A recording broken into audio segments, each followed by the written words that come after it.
अगस्त के आखिरी सप्ताह से चीनी का दाम बढ़कर 50 रुपए से 65 रुपए हो गया है। और सिर्फ इतना ही नहीं, जुलाई और अगस्त से चीनी का दाम लगातार बढ़ रहा है, जबकि भारत दुनिया का सेकंड लार्जेस्ट शुगर प्रोड्यूसर है। लेकिन आखिर चीनी का दाम एकदम से बढ़ क्यों गया है, आइए जानते हैं इस वीडियो में। साल 2026 से पहले गन्ने का प्रयोग केवल चीनी और गुड़ जैसी शर्करा बनाने में किया जाता था, लेकिन जब से गडकरी जी ने एथेनॉल का खेल चालू किया है, तब से भारत में कुल गन्ना उत्पादन का 20 से 25% हिस्सा एथेनॉल बनाने में उपयोग किया जाने लगा है। और आप खुद ही समझिए, जब हमारे पास किसी चीज का 100% हिस्सा होता है और हम उसमें से 25% हिस्सा निकाल देते हैं, तो हमारे पास सिर्फ 75% हिस्सा ही बचता है। और यही चीज शक्कर के मामले में हुई है, क्योंकि जब 100% गन्ने से शक्कर बनाई जाती थी और अब सिर्फ 75% गन्ने से ही शक्कर बन पाती है। और जो Bharat second largest sugar producer था, उसकी भी हालत ये हो चुकी है कि उसे भी दूसरे देशों से चीनी मंगानी पड़ रही है। और चीनी तो एक हाईलाइटेड टॉपिक है। चीनी के साथ कई चीजों के दाम बढ़े हैं। मैं बताता हूँ आपको क्या क्या चीजों के दाम बढ़े हैं। चीनी जिसका दाम 42 रुपए पर किलो था, वो 52 रुपए हो चुका है। प्याज जो 25 रुपए था, वो 40 रुपए हो चुका है। टमाटर 30 से 50 हो गया है। आलू 20 से 28,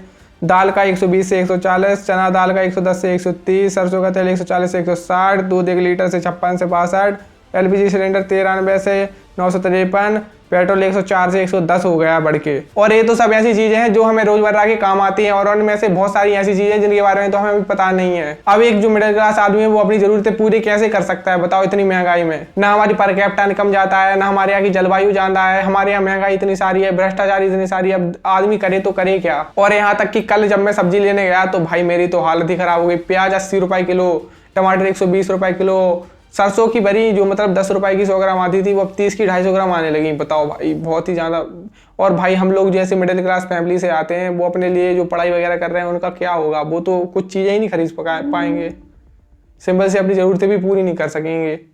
सरकार को पता नहीं क्या हो रहा है, ना कुछ हो रहा है ना कुछ, और ना सरकारियाँ नौकरियाँ आ रही हैं, कुछ भी नहीं हो रहा है। पता नहीं क्या भ्रष्टाचार है इस देश में। मेरी और सरकार से यही गुजारिश है, कृपया चीज़ों के दाम घटाएं, क्योंकि एक मिडिल क्लास आदमी इतना सब अफोर्ड नहीं कर पाता है और ना कर पाएगा अगर उसकी पर कैपिटा इनकम नहीं बढ़ेगी। या तो पर कैपिटा इनकम बढ़ाओ या तो चीज़ें सस्ती करो। अगर आपको वीडियो थोड़ी सी पसंद आई हो तो वीडियो को लाइक और चैनल को सब्सक्राइब करते जाना। Thank you so much for watching. Bye.